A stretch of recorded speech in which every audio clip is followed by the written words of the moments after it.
about it is that I pick up the messages, or my assistant picks up the messages, and we get to stop for a moment and not only focus on what they're grateful for, which we do, and it's cool, but remind ourselves what we're grateful for. Start that conversation. We play it at the dinner table. Our 4-year-old Samantha loves to play the grateful game. Daddy, Daddy, Daddy, can we play the grateful game again? And sometimes when I don't even want to play, right? Okay, sweetie, what are you grateful for? And by the time we go around the table once, my head is out of you-know-where, and I'm like, what, you know what I mean?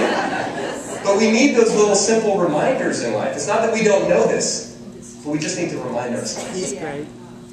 Make sense? Okay. So just think for yourself right now, as the conference is coming to a close. I'm going to wrap up in just a moment with one final story and turn it back to Shell. But think for yourself over these last couple days, again with my coaching hat on, what are you going to take away from this conference for yourself, personally, and for your business? And look, it's not 20 things on each of those lists. It's just not. And you might have had 20 or 30 or 50 great ideas. But if you want to really put it into practice, I don't want to limit you, but I don't know, there's something magical about 3.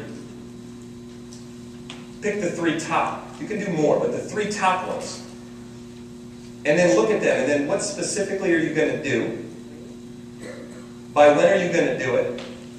And who are you going to get in your life to hold you accountable to that? Because if those 3 things aren't clear, it's not going to happen. What are you going to do? By when are you going to do it? And who's going to hold you accountable? Not to be anal about it, but here's the deal. You're busy, I'm busy. The moment you walk out of here, your BlackBerry, your iPhone, you get on the plane, you get home, you catch up on all the stuff you need to catch up from the conference. Oh, I'll look at it later. And it's April. And now it's 2013. You know what I mean? And next thing you know, remember that conference? You know what I mean? So, and you can do that right here with each other as you're wrapping up and giving hugs and walking away. Tell someone here. Hey, let's follow up in 2 weeks. Here's what I'm going to do. What are you going to do? I'll call you. I'll email you. But put it in time. That gives it reality. Does that make sense? Okay. So let me say just a couple final things before I close with this story. One thing that I'm so excited about, and I just want you to know, is that my wife, Michelle, is actually here with me. She's back there at the table. Can you wave, Michelle?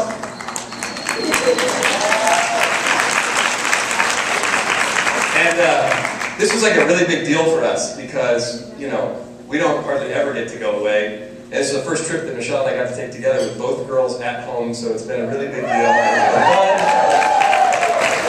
So, we had fun in Vegas last night, I'll tell you that. But really, I often get the question, so often people come up to me after and they talk to me, and they'll say, could I talk to your wife? Because I really want to do that with my husband or whatever. Well, Michelle is here, so go talk to her if you want like training. I mean, she's given me so much with all of this stuff, but I'm so glad you're here.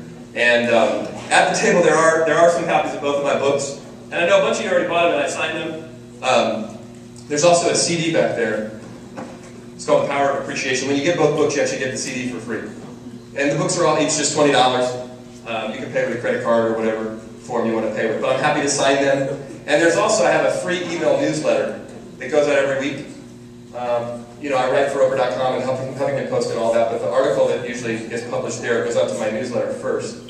And it's always with a couple action ideas about appreciation, authenticity. So if you put your business card down or your name and email address on the list, we'll add you to the list. And then we can stay in touch.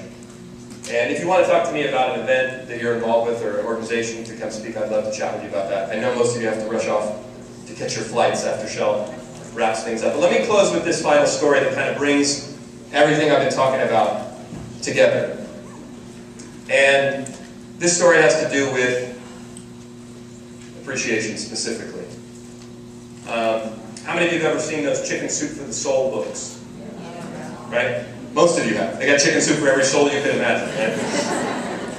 And if for any of you who somehow missed them, don't know, right, they're just short stories written by people, everyday people like me and you, about inspirational stories around different topics. And about, I don't know, 6 years ago or so, I got an email that said they were coming out with a new Chicken Soup for the Soul book, and they were looking for stories. And this one's called Chicken Soup for the Single Parent Soul. So I decided I was going to write a story about my mom, who raised me and my older sister from the time I was 3 when my folks split up. And the story that I wrote is called Mom Taught Me to Play Baseball.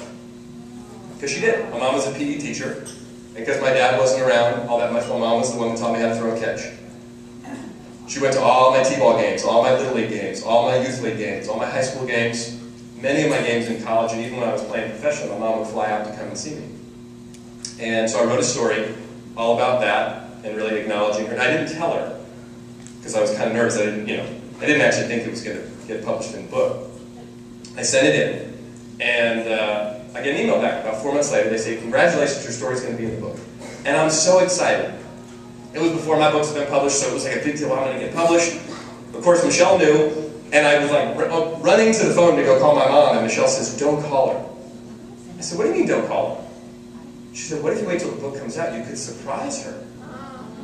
I thought, "Ooh, that's cool." So I emailed back to the woman at the Chicken Soup Publishing. I said, "When does the book come out?" She said, 14 months. Now, I'm pretty good at keeping a secret, but that's a long time, right? So Michelle and I talked, and we said, "All right, let's not tell them. We won't tell anyone. So hopefully it won't get back to her, and we'll keep this secret." And we did it. We made the whole 14 months. The book came out right around my birthday. And I got a copy of it and wrapped it up. And we were having dinner at our house. Just the family, just a little small thing.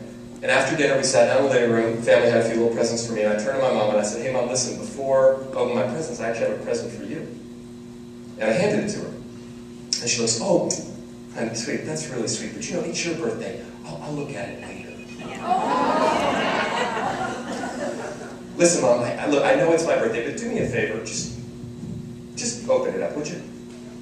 "Oh, okay, fine. Okay, fine. Oh, how nice. They did one for single parents. Okay, I'll read it when I get home." "Hey, Mom, listen. Listen, do me a favor. I read the book, and there's a story in there that really reminds me of you. I put a bookmark. It's on page 294. Would you do me a favor? Would you read it out loud in front of everyone?" "But Mike, but Mom, please." "Okay, fine." And because my mom was so flustered, she started reading and didn't even realize what it was. And the first line of it just says, "On June 1st, 1995, I was standing on the pitcher's mound at Rosenblatt Stadium in Omaha, Nebraska, about to throw my first pitch in the College World Series." And my mom looks up and goes, "This guy pitched in the College World Series." Totally not getting it, right? And then she starts to read the second line, and she stops. And she looks at me. And she looks at the book, and she looks at me. You can see her brain was working really hard, right? And then all of a sudden, her eyes got big, and you could see that she got it. That the story was about her, and that I wrote it. And she dropped the book, and started crying. And I leaned over, picked up the book off. At this point, by the way, we were all crying. And I handed it back to her, and I said, "Hey, Mom, listen, if you don't mind, can you read the rest of it?" And she did. And you know, it took a little while. There were some pauses and some tissues, and you know, she was pretty emotional, but she read that entire story out loud to all of us. And I gotta tell you, I was really proud to have that story published in that. It was like a big deal for me, personally, professionally. It was an accomplishment, you know, and I was proud of that. But by far, the most meaningful and important part of that was being able to give it to my mother and really acknowledge her. That's how powerful appreciation is. When we take the time, when we look for it, when we're genuine about it, and we let the people around us know what we appreciate about them and how they impact us, amazing things can happen.